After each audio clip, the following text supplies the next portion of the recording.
This is Omar Miller, and you're watching the 3-point conversion.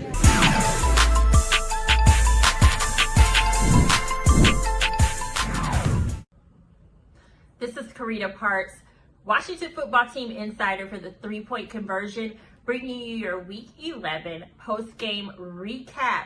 Washington put a much-needed W in the win column with a victory over the Cincinnati Bengals, 20-9, moving to 3-7 on their season. A few observations. Washington struck first, and this is something the team has struggled with all year. They haven't been able to move ahead of opponents in the first half, but they did go up 7-0. Cincinnati ultimately had the lead at halftime, but Washington still got over a hurdle that has been their Achilles heel all season. It was only the third time that they went ahead of an opponent this year.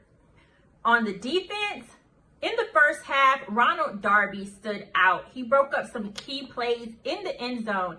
It looked like the Bengals was trying to bully him a little bit, but he just did not give up the big plays, which is important.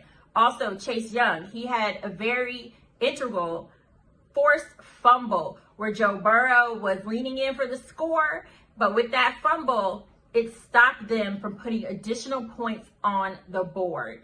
Speaking of Joe Burrow, huge storyline in this game. He went down with a knee injury, had to be carted off the field. His backup, Ryan Finley, came in, and that's when the defense really turned up. They sacked him 3 times, and ultimately, he had a rough start for Joe Burrow.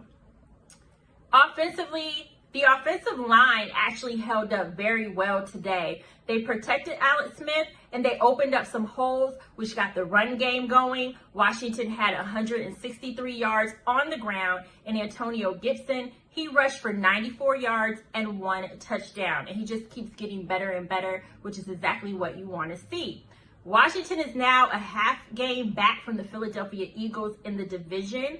And if they win against the Cowboys, they are still in the race for first place. This is Carita Parks. That has been your post-game recap. Be sure to follow us at the 3-point conversion.